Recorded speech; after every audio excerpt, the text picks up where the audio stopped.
Hello students, आज हम liabilities of a partner on dissolution को डिस्कस करेंगे। लास्ट सेशन में हमने फर्म के डिसोल्यूशन के बारे में और पार्टनर्स के क्या राइट होते हैं डिसोल्यूशन पर जब पार्टनरशिप फर्म का डिसोल्यूशन हो रहा होता है। दैट मीन्स कि पार्टनरशिप फर्म अब कोई भी बिजनेस रन नहीं करेगी और पार्टनर्स के बीच में जो पार्टनरशिप का रिलेशन था वो भी खत्म हो जाएगा। तब पार्टनर्स के क्या राइट्स होते हैं वो हमने डिस्कस किए थे। आज हम लाइबिलिटीज को डिस्कस करेंगे, ठीक है। अब क्या होता है कि जब फर्म डिसॉल्व होती है तो पार्टनर्स को पब्लिक नोटिस देना होता है। अगर पब्लिक नोटिस दे दिया है पार्टनर्स ने, तो वो अपनी लाइबिलिटीज जो भी उसके बाद कोई एक्ट परफॉर्म किया जाएगा वो उसके लिए पे करने के लिए वो लायबल नहीं होंगे। लेकिन अगर पब्लिक नोटिस नहीं दिया गया है तब तक ऐसा ही माना जाएगा कि फर्म काम कर रही है और थर्ड पार्टी को उनकी वजह से कोई लॉस होता है उसके लिए कॉम्पनसेट करना या कोई भी कोर्ट में केस होता है, तो उन सभी मामलों के लिए जो हमारे पार्टनर्स होते हैं वो लायबल ही माने जाएंगे, ठीक है। यानी कि किसी एक पार्टनर के द्वारा किया गया कोई काम या एक या सभी पार्टनर्स के द्वारा किए गए कामों के लिए जो सारे पार्टनर्स हैं वो लायबल माने जाएंगे जब तक कि पब्लिक नोटिस ना दे दिया जाए डिसोल्यूशन के बारे में, ठीक है। वो वैसे ही माना जाएगा जैसे कि डिसोल्यूशन से फर्म पहले एक्शन में थी, उसी तरीके से फर्म पार्टनर्स की लायबिलिटी मानी जाएगी और उसमें कोई चेंज नहीं होगा। अगर पब्लिक नोटिस वो लोग टाइम पर दे देते हैं तो पार्टनर्स की लायबिलिटी जो है वो खत्म हो जाती है, कम्स टू एन एंड हो जाती है, ठीक है। कुछ पर्टिकुलर लोग होते हैं जिनकी कोई लायबिलिटी नहीं होती। अगर फर्म चाहे वो डिसोल्यूशन फर्म का हो रहा है तो तब भी, और अगर नोटिस दिया गया है या नहीं दिया गया तब भी उन व्यक्तियों की कोई लायबिलिटी नहीं होती। वो कौन से व्यक्ति होते हैं, ठीक है। जैसे कि property of a disease partner, यानी कि जो व्यक्ति जिसकी डेथ हो गई है अगर उसकी कोई प्रॉपर्टी फर्म में इन्वेस्टेड है तो उसकी कोई लायबिलिटी नहीं होगी, उससे कोई शेयर की डिमांड नहीं की जा सकती। सेकेंड, इंसॉल्वेंट पार्टनर, यानी जो पार्टनर दिवालिया डिक्लेयर कर चुका है खुद को, उसकी भी कोई लायबिलिटी नहीं होती कि पब्लिक नोटिस दिया गया है और सभी पार्टनर्स काम कर रहे हैं या नहीं कर रहे और फर्म पे कोई लायबिलिटी आएगी तो इंसॉल्वेंट पार्टनर की कोई लायबिलिटी नहीं बनती। और स्लीपिंग पार्टनर, ये अकॉर्डिंग टू सेक्शन 45 है। स्लीपिंग पार्टनर वो पार्टनर होता है जो कि सिर्फ अपना शेयर इन्वेस्ट करता है, फर्म के day to day routine functioning में पार्टिसिपेट नहीं करता, तो इस पार्टनर की भी कोई लायबिलिटी नहीं होती है, ठीक है। अब क्या है, कंटिन्यूइंग लायबिलिटी ऑफ पार्टनर्स। जो पार्टनर फर्म के अंदर हैं, ऑलरेडी एंगेज्ड हैं पार्टनरशिप के अंदर, उनकी कंटिन्यूइंग लायबिलिटी क्या होती है डिसोल्यूशन के बाद, ठीक है। क्या क्या उन्हें राइट होते हैं। फर्स्ट क्या है, जो भी डिसोल्यूशन से रिलेटेड सारे एक्ट हैं उन्हें परफॉर्म करना, जैसे कि असेट्स और लाइबिलिटीज को रिवैल्यूएट करना, उसके बाद उनके डेट्स को पे करना और बची हुई एसेट्स को आपस में डिवाइड करना, ठीक है। नेक्स्ट क्या है, complete the transactions that were incomplete at the time of dissolution. कोई भी अगर ट्रांजैक्शन पेंडिंग है, यानी हमें किसी से अगर पैसा लेना है, किसी को पैसा देना है, किसी को गुड्स सप्लाई करने हैं, तो वो सारी ट्रांजैक्शंस जो हैं वो पार्टनर्स को कंप्लीट करनी होती हैं at the time of dissolution. और क्या लाइबिलिटीज है, liability for personal properties earned after dissolution, यानी अगर कोई पार्टनर जो है उसने कोई पर्सनल प्रॉफिट अर्न किया है फर्म के नाम को यूज कर फर्म के डिसोल्यूशन के बाद, लेकिन अभी तक फर्म का फाइनल सेटलमेंट नहीं हुआ है, यानी अकाउंट्स के फाइनल सेटलमेंट से पहले बट फर्म के डिसोल्यूशन के बाद, यानी फर्म का बिजनेस नहीं हो रहा है लेकिन अकाउंट्स भी अभी तक सेटल नहीं हुए हैं। लेकिन अगर किसी पार्टनर ने कोई पर्सनल प्रॉफिट अर्न किया है तो वो क्या करेगा, उसको सारे पर्सनल प्रॉफिट को रिटर्न करना होगा और अपना जो भी शेयर उसने कमाया है पर्सनल प्रॉफिट का, वो सारा शेयर जो है पार्टनर्स को रिफंड या रिटर्न करना पड़ेगा, क्योंकि किसी पार्टनर को ये अधिकार नहीं है कि वो फर्म के नाम का यूज करके कोई पर्सनल प्रॉफिट जो है वो अर्न कर सके। Next, agreement in restraint of trade, when the firm is dissolved or it is possibility for dissolution। यानी कभी कभी क्या होता है कि फर्म का डिसोल्यूशन के डिसीजन पेंडिंग चल रहा होता है, यानी पार्टनर से डिसाइड कर रहे होते हैं कि हम फर्म को डिसॉल्व करेंगे, और कभी कभी डिसोल्यूशन का डिसीजन लिया जा चुका होता है, लेकिन फर्म के फाइनल अकाउंट्स अभी तक सेटल नहीं हुए होते। तो वो क्या करते हैं, वो अपने बीच में एक एग्रीमेंट कर लेते हैं, एक कॉन्ट्रैक्ट साइन करते हैं, जिसमें वे पार्टनर्स ये डिसाइड करते हैं कि जब तक फर्म का पूरा सेटलमेंट नहीं हो जाता, और कुछ पर्टिकुलर पीरियड को वो उस एग्रीमेंट में मेंशन कर देते हैं, तब तक हम सेम बिजनेस में खुद को एंगेज नहीं करेंगे उस पर्टिकुलर टेरिटरी में। मान लीजिए आपका कोई बिजनेस फरीदाबाद में, आपकी आइसक्रीम फैक्ट्री है क्रीम बेल के नाम से, तो आप क्रीम बेल के नाम से या सिमिलर बिजनेस में खुद को एंगेज नहीं करोगे, ठीक है, एज अ पार्टनर। तो ये उस पर्सन की जो है पर्सनल लाइबिलिटी बनती है कि जब तक फर्म के फाइनल अकाउंट्स या time which ever is mentioned in the contract, तब तक वो खुद को सिमिलर बिजनेस में एंगेज नहीं करेंगे, ठीक है। नेक्स्ट क्या है आपको, गुडविल ऑन डिसोल्यूशन। जब फर्म की जो फाइनल अकाउंट का सेटलमेंट हो रहा होता है, यानी फर्म का डिसोल्यूशन हो रहा होता है, तो गुडविल को भी सारी एसेट्स के साथ क्या किया जाता है कि वो अपने बीच में पार्टनर्स के एग्रीमेंट कर लेते हैं कि बाकी सारी एसेट्स की तरह फर्म की गुडविल को भी बेच दिया जाएगा, ठीक है। या फिर वो डिसाइड कर सकते हैं कि एसेट्स के साथ नहीं, हम इसे सेपरेटली जो है गुडविल को सेल करेंगे, ठीक है। तो गुडविल से लेकर रिलेटेड डिसीजन भी पार्टनर्स आपस में ले सकते हैं। ये थी हमारी liabilities of a partner on dissolution of a firm. अब क्या आता है next, settlement of accounts after dissolution. जब फर्म का डिसोल्यूशन यानी फर्म का समापन हो रहा है, तो अकाउंट्स को किस तरीके से सेटल किया जाता है।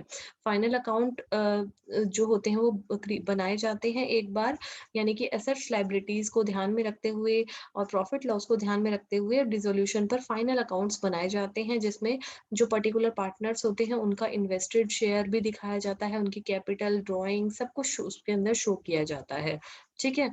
और क्या किया जाता है, जो भी एसेट्स होती हैं उन्हें बेचा जाता है। अगर कुछ कोई एसेट्स जो होती हैं कोई पार्टनर लेना चाहता है, तो वो उसे दे दी जाती है, और उसके बदले में कैश जो है वो फर्म उससे ले लेती है, ठीक है।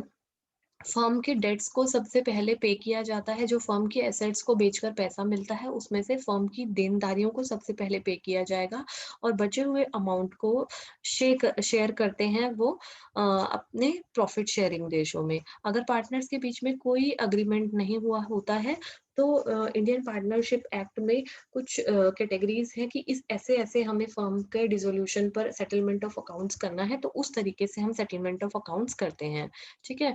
जैसे कि सबसे पहले क्या किया जाएगा, अगर सबसे पहले कोई लॉसेस हैं फर्म को, तो वो प्रॉफिट्स में से पे किए जाएंगे, ठीक है।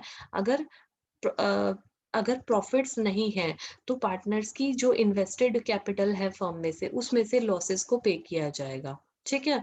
उसके बाद क्या होगा, क्योंकि पार्टनर्स की लायबिलिटी होती है टू पर्सनली वो लॉस को बेयर करें। नेक्स्ट क्या है, जो rules related to proper usage of partner firm's property on account of partnership, यानी कि जो फर्म की प्रॉपर्टी है उसको किस तरीके से यूज किया जाएगा।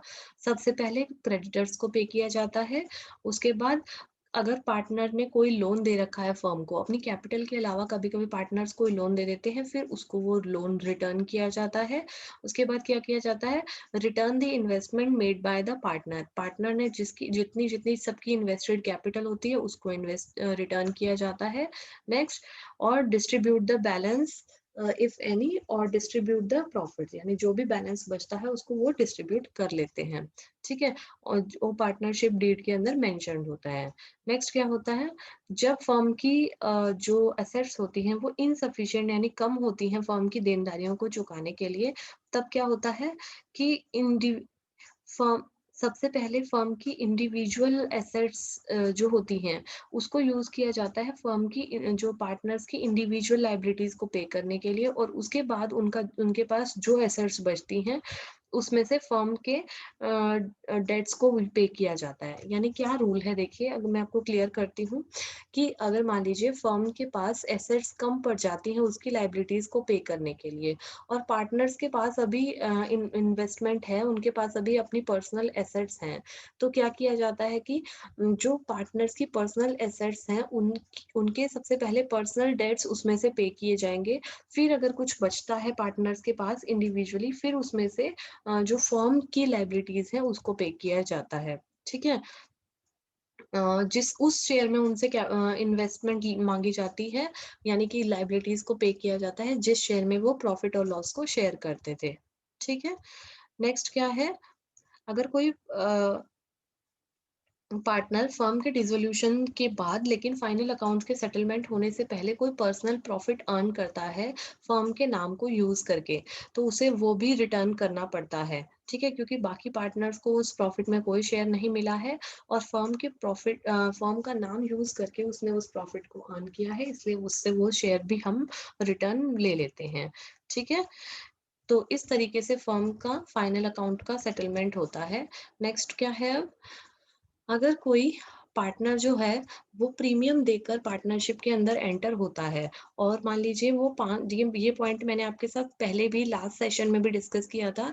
मान लीजिए वो प्रीमियम चुकाकर 5 सालों के लिए फर्म का पार्टनर बना था, लेकिन अगर फर्म का डिसोल्यूशन किसी वजह से 5 साल से पहले ही हो रहा है, तो उसके प्रीमियम जो उसने पे किया होता है, उसको प्रोपोर्शनेटली उसे रिटर्न किया जाता है। लेकिन फर्म का डिसोल्यूशन अगर जो पार्टनर आया था प्रीमियम के साथ उसकी किसी मिसकंडक्ट या किसी गलती की वजह से हो रहा होता है, या फिर पार्टनरशिप डीड में मेंशन नहीं है कि उसे प्रीमियम रिटर्न किया जाएगा, तो उसे कुछ प्रीमियम नहीं चुकाया जाता, ठीक है? नेक्स्ट क्या है, अगर को पार्टनरशिप कॉन्ट्रैक्ट को तोड़ना पड़ता है मिस रिप्रेजेंटेशन की वजह से, किसी पार्टनर के द्वारा दी गई मिस रिप्रेजेंटेशन की वजह से अगर पार्टनरशिप कॉन्ट्रैक्ट को तोड़ना पड़ता है, तो जो व्यक्ति कॉन्ट्रैक्ट को रिपुडिएट करता है यानी कॉन्ट्रैक्ट को खत्म करता है, वो क्या करेगा, उसको क्या अधिकार होते हैं, right of lean on the investment made by the defaulting partner. यानी राइट ऑफ लीन का मतलब क्या है, जो पार्टनर गलती कर रहा है, मिस रिप्रेजेंटेशन कर रहा है, उस पार्टनर की एसेट्स पर जो कॉन्ट्रैक्ट को तोड़ने वाला पार्टनर है उसको उस पर क्लेम करने का अधिकार होता है, ठीक है?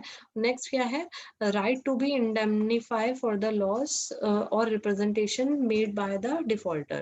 यानी जो पार्टनर मिस रिप्रेजेंटेशन दे रहा है उसकी वजह से अगर दूसरे पार्टनर को कोई नुकसान हुआ है, तो मिस रिप्रेजेंटेशन करने वाले पार्टनर को उसे क्षतिपूर्ति करनी होगी, ठीक है?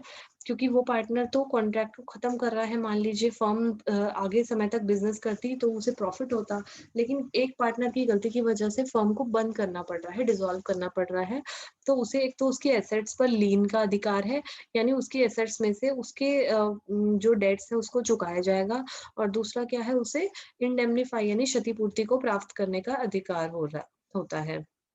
नेक्स्ट, अगर पार्टनर्स के बीच में कोई एग्रीमेंट नहीं है, तो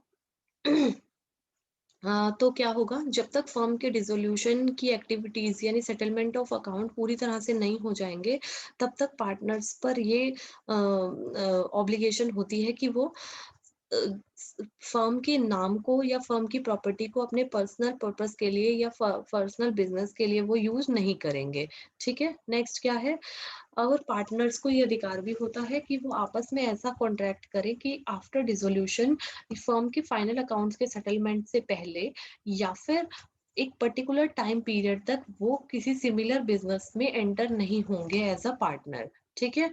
कि यानी कि ताकि जो फर्म को होने वाले लॉसेस हैं उनको कम किया जा सके। तो इस तरीके से फर्म के फाइनल अकाउंट का सेटलमेंट किया जाता है। ओके स्टूडेंट्स, नेक्स्ट सेशन में हम रजिस्ट्रेशन ऑफ पार्टनरशिप को डिस्कस करेंगे। Till then keep learning, prepare your notes. These topics are very important. इसमें से आपको 2 मार्क्स के क्वेश्चंस और लॉन्ग क्वेश्चंस दोनों ही मिलने के चांसेस हैं एग्जाम्स के अंदर, क्योंकि आपकी पूरी यूनिट जो होती है ये पार्टनरशिप, इसमें से ही आपके दोनों क्वेश्चंस आने हैं और 2 मार्क्स का भी क्वेश्चन आना है। तो आपको ईच एंड एवरी टॉपिक को बहुत ध्यान से स्टडी करना होगा थॉरोली, तभी आप आंसर कर पाएंगे क्वेश्चंस का। Till then Study hard and prepare your notes.